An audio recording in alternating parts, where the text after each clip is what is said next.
Bonsoir à tous, bienvenue dans les chroniques des BFN. Au cœur de cet échange, deux sujets qui défraient la chronique. La suppression du visa de tous les pays africains en terre congolaise dès le 1er janvier 2027, l'annonce faite par le président de la République, Denis Sassou Nguesso, lors de la célébration de la Journée mondiale de l'Afrique en marge des assemblées annuelles tenues du 25 au 29 mai dernier à Brazzaville. Qu'est-ce qui explique autant de réactions après cette annonce? Ensuite, nous évoquerons la polémique autour du musée national. Qu'est-ce qui suscite autant de désaccords, de réactions, autant de polémiques? Voici l'ossature de notre chronique de ce soir. On en parle avec Brony Fortuna. Bonsoir et bienvenue à tous.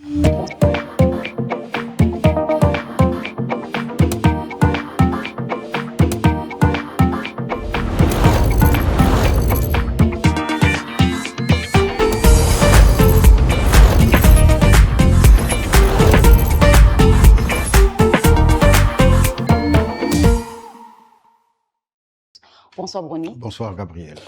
Brony, cette annonce faite par le président de la République vous a-t-elle surpris ou c'était prévisible de sa part? C'est là où le Congo doit arriver, ou devrait aller.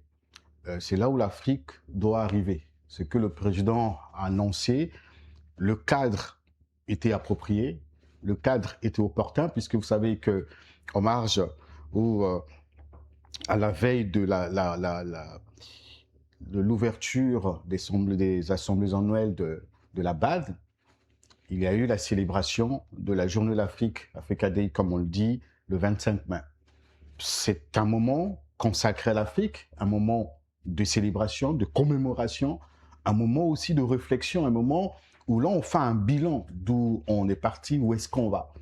Et donc c'était un moment tant indiqué. Ce que le président a annoncé, il faut le dire, ce n'est pas un fruit imaginatif, ce n'est pas, à mon avis, une décision populiste pour plaire à celles et ceux qui prenaient part aux assemblées annuelles. Vous le savez que c'est en 1984 pour la première fois que le Congo accueille cette réunion de la BAD.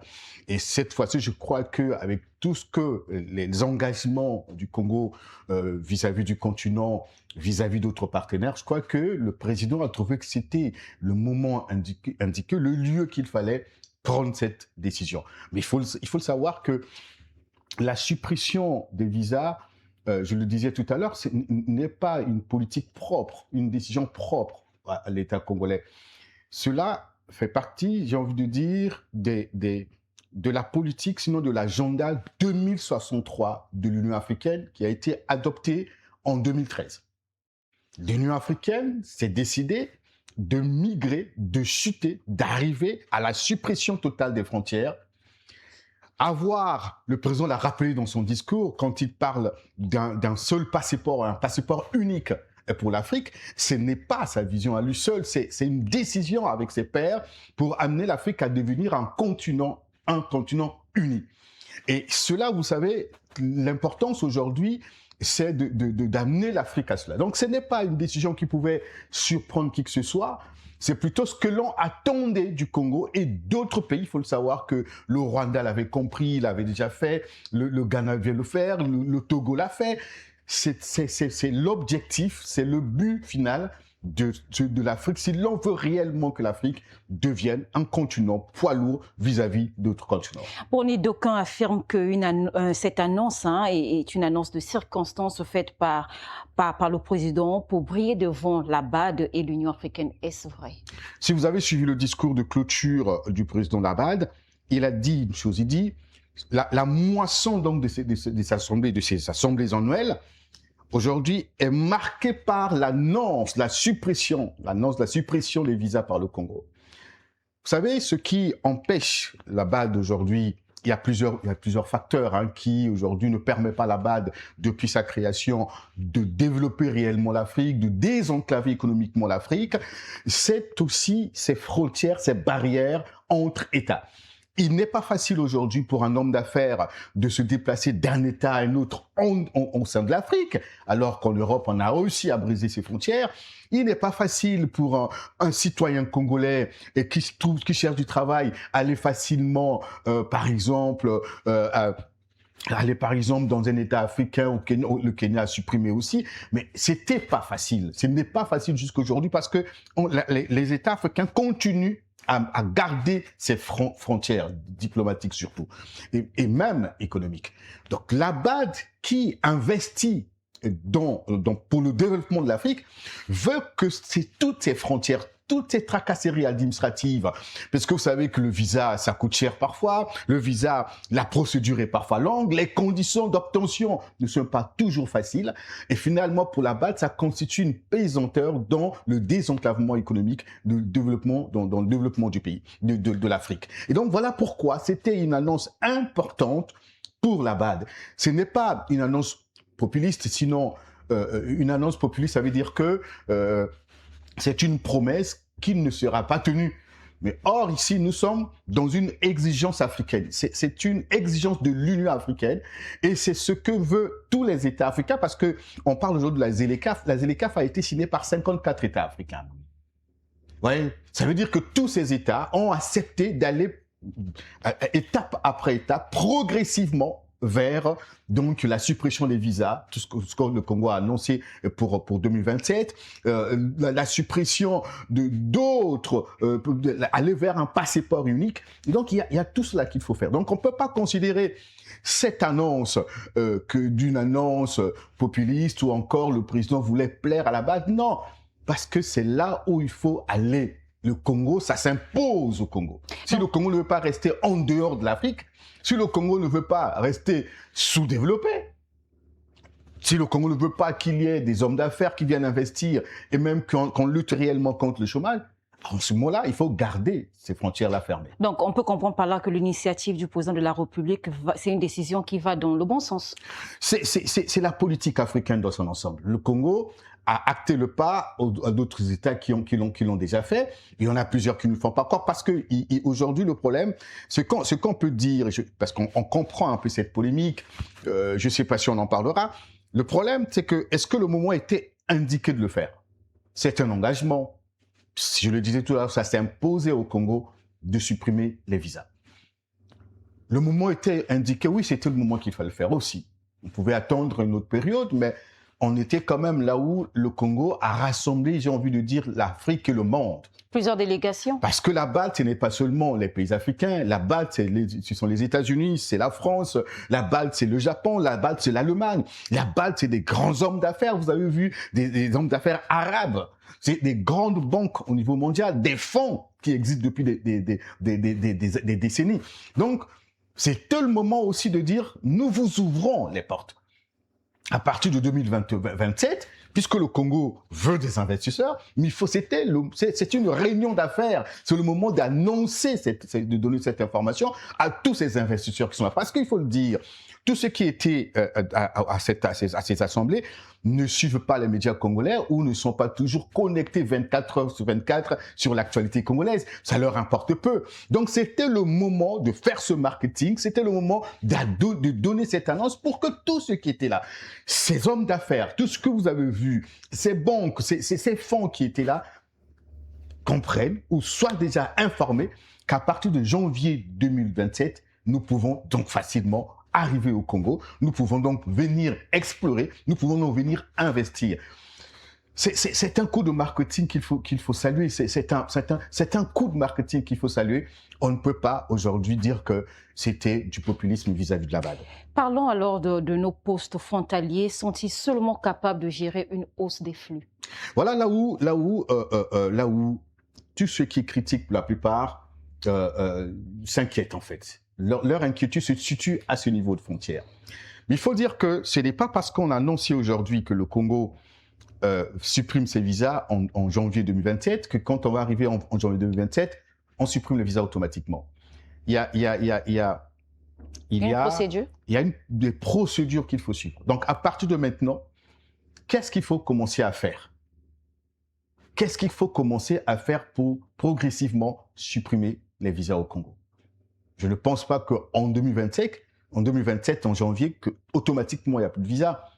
On va peut-être commencer à assouplir certaines démarches jusqu'à aboutir réellement à la suppression du visa. Donc, c'est un engagement qui va aller crescendo au fur et à mesure, qui va monter petit à petit jusqu'à une suppression totale. L'administration le sait, les procédures judiciaires le savent, tous les États le savent. Quand on dit on supprime un parti, ça veut dire que dès maintenant, le gouvernement congolais, dès à présent, le gouvernement congolais doit commencer à travailler pour que en janvier, quand on arrive, soit on a déjà supprimé automatiquement parce que nous avons pris à peu près 7 mois pour se préparer, ou finalement, le 1er janvier, on arrive, première annonce, peut-être qu'à partir de maintenant, on supprime d'abord pour tel État, on supprime pour tel État, on supprime pour telle personnalité. Ça peut être par exemple pour les passeports de service d'abord. Ça peut commencer par là.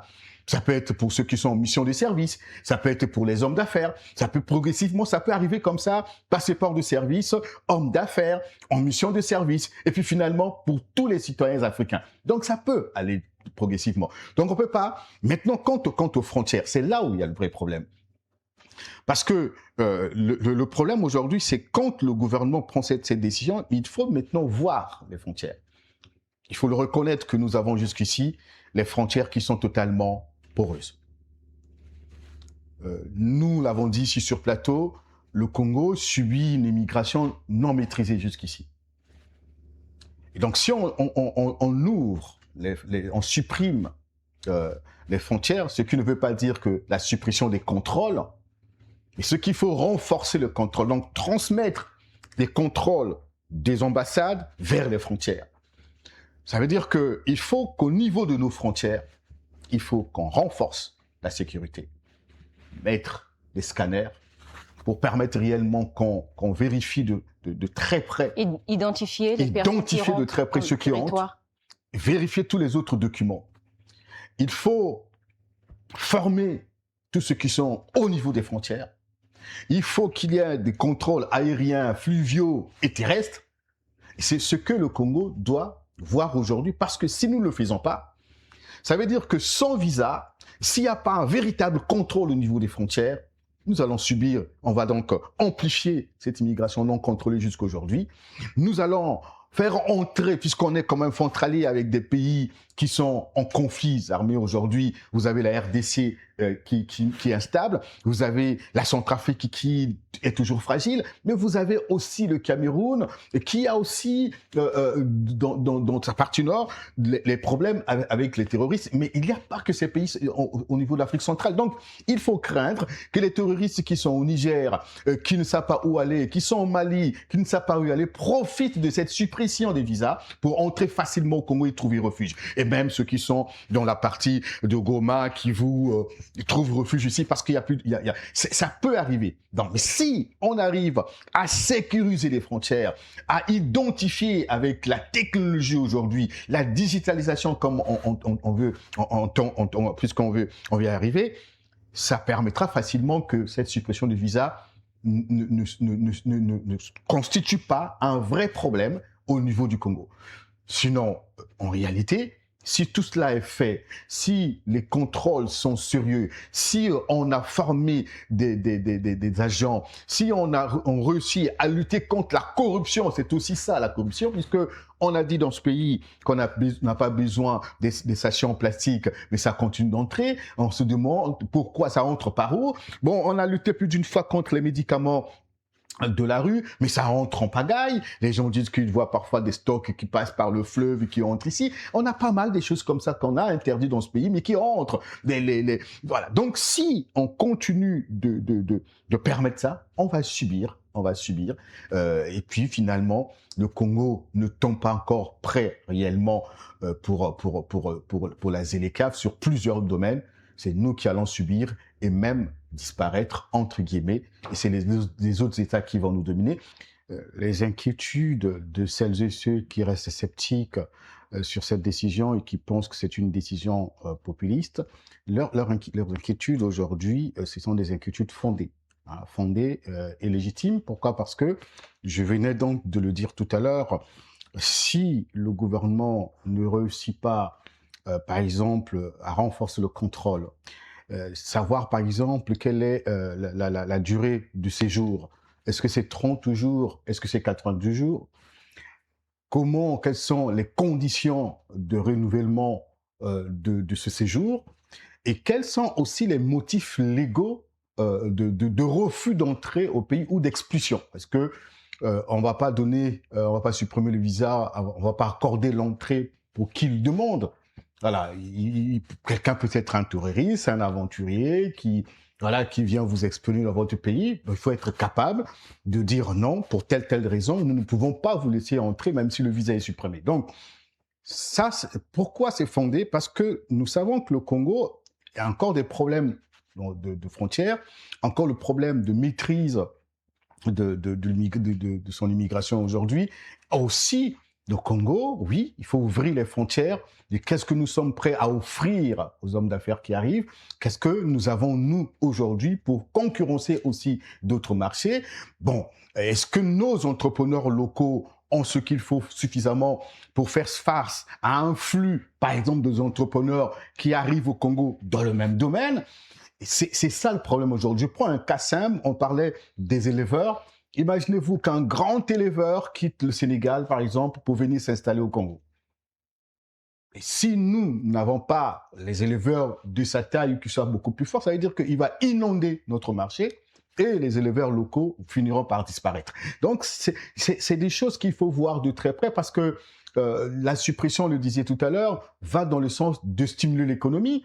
On sait très bien qu'aujourd'hui, le commerce intra-africain, paradoxalement, est l'un des plus faibles au monde. On parle des échanges entre pays africains qui seraient autour de 15% contre 60% en Europe. Donc, c'est encore très faible. Et après, il faut voir aussi, dans la suppression, comment attirer les investisseurs. Et qu'est-ce que nous avons? Et vous avez aussi renforcé l'intégration politique entre Africains au niveau de l'Afrique. Il y a aussi le tourisme intra-africain qu'il faut développer. Donc, il y a beaucoup d'avantages. Cependant, il faut que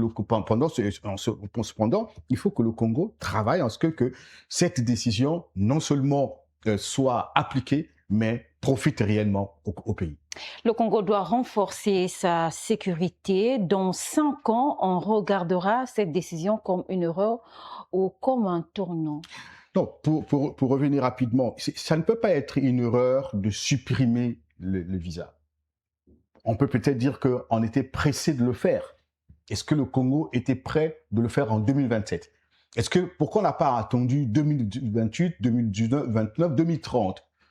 On peut peut-être se poser les questions, mais ça ne peut pas être une erreur d'avoir décidé de supprimer, parce que je disais tout à l'heure, dans l'agenda 2063 de l'Union africaine, il est conditionné, contraint aux pays africains, s'ils veulent réellement développer leur économie, de supprimer les frontières, d'aller vers un seul passeport.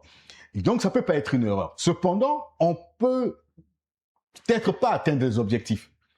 On aura peut-être supprimé, on sera face à un flux, par exemple, des étrangers qui arrivent sans être contrôlés, parce que est-ce que dans 5 ans, nous serons capables de mettre, par exemple, de la biométrie à travers toutes nos frontières? Est-ce que nous serons capables dans 5 ans, dans un an, de numériser nos frontières? Est-ce que nous serons capables dans un an de former les agents, de signer les accords avec les États frontaliers, puisqu'il faut qu'on ait les accords? Comment est-ce que vous entrez? Qu'est-ce qu'on fait? Est-ce qu'on sera capable de mettre de numériser de sorte que ceux qui entrent soient capables d'être identifiés, les dossiers qui entrent soient capables d'être identifiés et suivis de très près?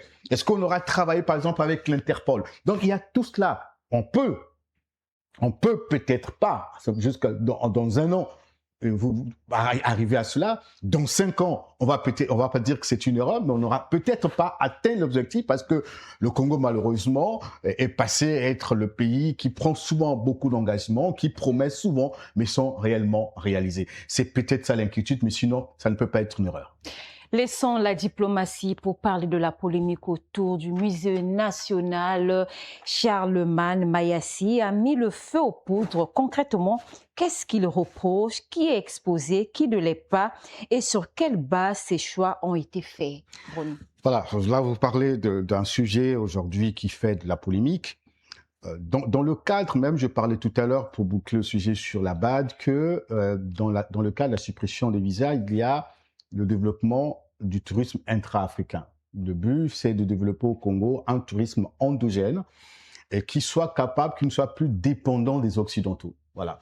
Et donc, vous allez vous rendre compte que quand le Congo accueille, j'ai envie de dire, la BAD, la réunion de la BAD, les assemblées annuelles, on est dans un contexte diplomatique assez fort, assez important.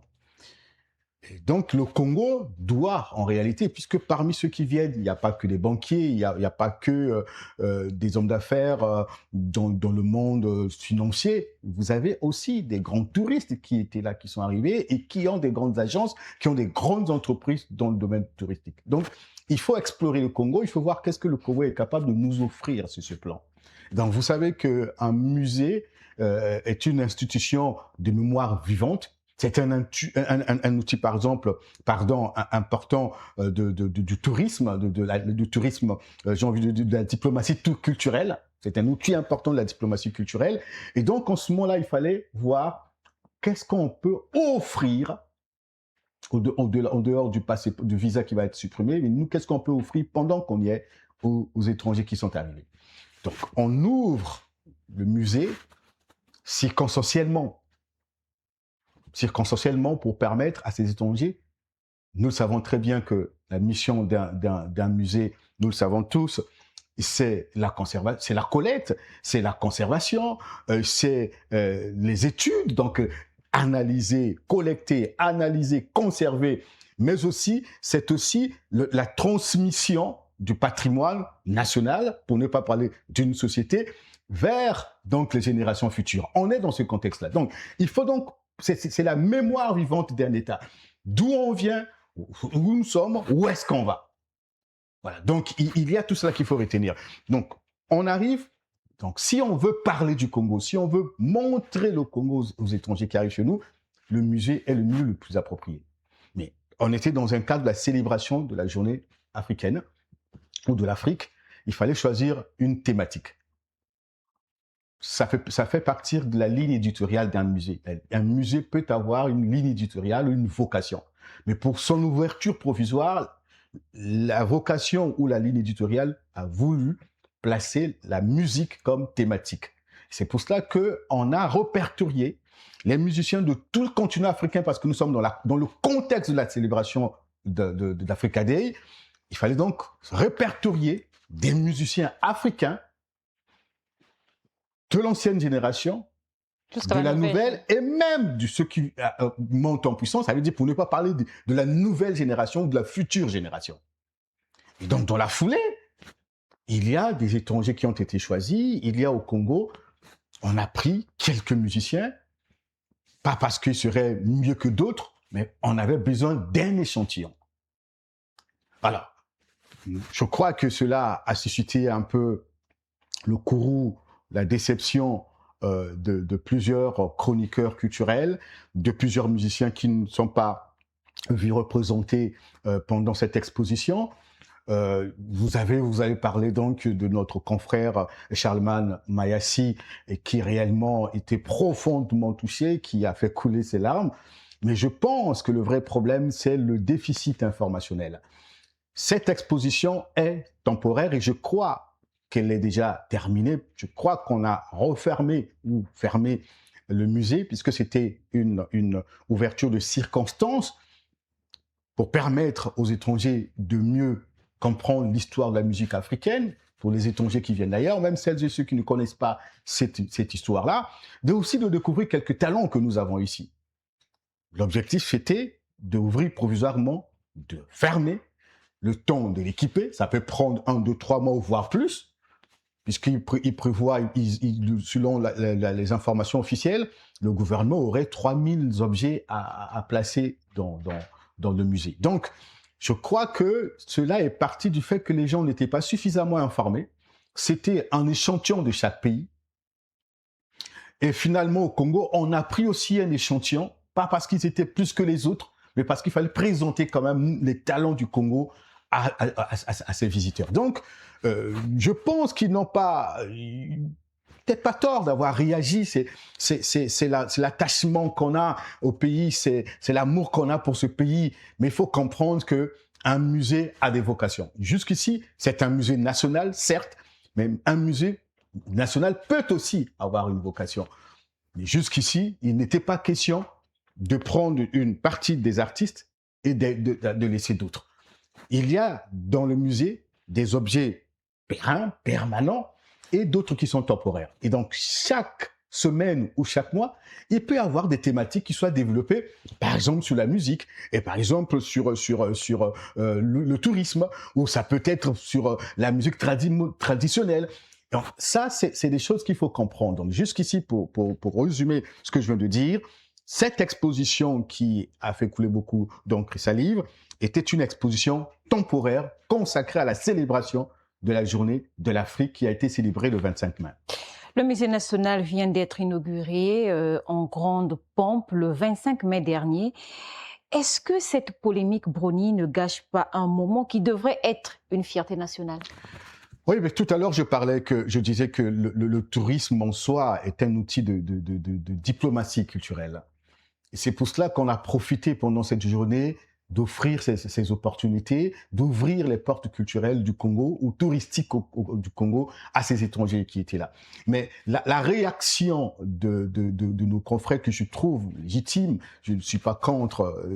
Moi, le problème que je déplore, c'est que plusieurs parmi eux, quand je lis les réactions des uns des autres, plusieurs n'étaient pas suffisamment informés.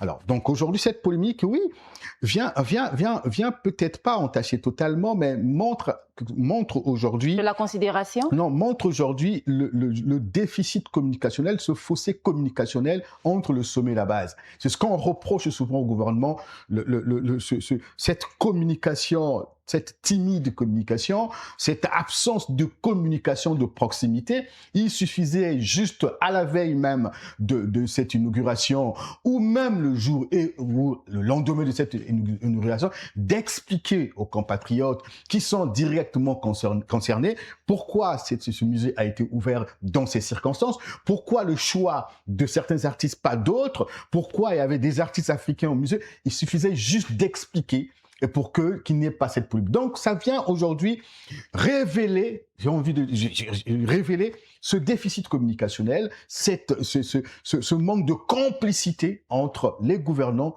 et la population, parce que ceux qui ont réagi, on ne réagit pas parce qu'ils seraient contre le pays, qu'ils n'aimeraient pas voir tel ou tel ministre à telle place, simplement parce que tout s'est passé sans réellement que l'on nous explique pourquoi sommes-nous arrivés à ces choix-là. Ouais, donc, or, quand on cherche ces informations, on comprend mieux. C'était juste un échantillon. Donc, quand on parle d'un échantillon, ça veut dire qu'on ne peut pas prendre tout le monde. Et souvent, dans cet échantillon, on ne prend pas selon les critères, j'ai envie de dire, scientifiques. On dit, mais quels sont ceux qui sont aujourd'hui, par exemple, en vue, qui fait la fierté aujourd'hui de la musique? Aujourd'hui, quel est le jeune qu'on peut promouvoir, par exemple? Quels sont les anciens qui ont marqué la musique et qu'on peut mettre en avant? C'est un échantillon simplement. Donc, quand on parle d'échantillon, je le répète, on ne peut pas prendre tous les artistes. Je ne connais même pas le nombre exact des artistes au Congo. Je crois qu'ils peuvent dépasser 1000 ou 2000. Et donc, imaginez que dans ce musée, que moi je trouve qui ne répond pas encore aux vrais critères d'un musée, à mettre en place tous les artistes congolais, comprenez que finalement, ce musée va se transformer à un musée, par exemple, thématique, donc musical. Et finalement, sa vraie mission, sa vraie vocation, va donc être relégué au second plan. Restons sur le volet discrimination, Brony. On parle de quoi exactement? Des artistes écartés par genre, par style musical, par région, par réseau? Quel est le critère qui pose problème? Nous avons eu ce débat avec quelques confrères de chroniqueurs culturels. Certains évoqueraient la discrimination. On évoquait la discrimination. Pourquoi on a pris que des musiciens de Brazzaville, pas de Pointe-Noire? C'est vrai que dans chaque ville, surtout quand on tient compte de la décentralisation, il y a des leaders qui incarnent certaines villes ou certains départements, c'est vrai. Mais moi, je trouve ça limité, personnellement, quand on parle d'un musicien de Pointe-Noire, quand on parle d'un musicien de Brazzaville. Moi, j'ai posé la question à certains, Rogue à Rogue, on le classerait où? Un musicien de Brazzaville ou un musicien de Pointe-Noire? Makalba, on le classerait où? Un musicien de Brazzaville, un musicien de Dolisie? Il y a des choses comme ça qu'il faut essayer de mettre de côté. J'aurais aimé que l'on parle des musiciens simplement, mais pas que finalement on n'a pas pris les musiciens à Pointe-Noire, on n'a pas pris. Ça peut être aussi un argument fondé. Parce que quand on regarde Brazzaville et Pointe-Noire, qui sont aujourd'hui les très grandes villes, il y a des musiciens qui émergent de part et d'autre. voilà, qui ne sont pas parfois aussi connus à Brazzaville, et ceux de Brazzaville qui émergent encore qui ne sont pas connus à Pointe-Noire. Donc c'était peut-être le moment pour ceux, si on comprend bien leurs préoccupations, c'est de faire ce mixage-là, de prendre à gauche et à droite pour promouvoir. Mais on n'était pas dans un contexte de promotion réellement des artistes. On n'était pas réellement dans ce contexte-là. Bon, il faut vendre nos artistes. Non, on était dans un contexte, j'ai envie de présenter l'histoire de la musique, d'où ça vient, où est-ce qu'on va. Donc on part des anciens jusqu'au nouveau. On n'était pas en train de dire un tel est mieux que l'autre. Voilà, non, on n'était pas. On a juste présenté, on a raconté l'histoire de la musique à travers ces portraits qui ont été exposés. Donc je crois qu'à ce niveau, on peut comprendre pourquoi rapidement dans ce contexte, on a pris des gens qui étaient là. Mais moi personnellement, je pense qu'on ne devait pas parler d'un musicien de Pointe-Noire, de musicien de Donizy, de musicien. Ce sont des musiciens congolais qu'il faut promouvoir au même niveau. Si le gouvernement doit promouvoir le musicien, il ne doit pas tenir compte de celui qui a Pointe-Noire, de celui qui a Donizy. Merci Brony, nous arrivons presque à la fin de notre chronique de ce soir. Brony, tout à l'heure vous avez souligné le manque de communication entre les institutions et les artistes congolais. Qu'est-ce que les institutions doivent faire avec les artistes ensemble pour éviter ce genre de bémol? Bon, vous savez que si, tu parlais tout à l'heure que tout a été organisé dans le contexte de la célébration de l'Union africaine, mais si on a réussi à bien faire les choses, parce que en dehors de cette date-là, en dehors de la polémique sur les portraits, vous avez constaté que l'inauguration, pour ceux qui ont visité le musée, a été une réussite dans l'organisation. On a inauguré, tout était installé.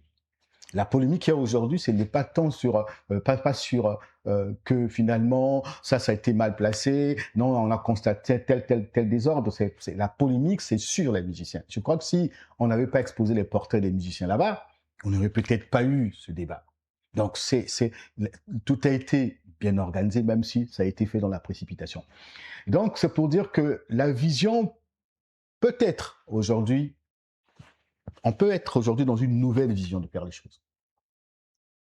Quand on regarde les gens, j'ai moi-même vu comment les chroniqueurs, pour la plupart, ont applaudi le retour de Jean-Claude Ngakosso à la tête de ce ministère, aujourd'hui, qui est appuyé par un jeune, le ministre Prince Bamboula. Je pense que c'est aussi pour rénover, c'est aussi pour apporter une nouvelle touche dans l'organisation. Donc, il ne faut peut-être pas désespérer, il faut laisser les choses se faire telles que cela s'organise aujourd'hui. On verra quand ce musée sera réouvert au public finalement congolais. En ce moment-là, on saura ce qui est fait, ce qui n'est pas fait. Est-ce qu'on a rattrapé les erreurs, on n'a pas rattrapé?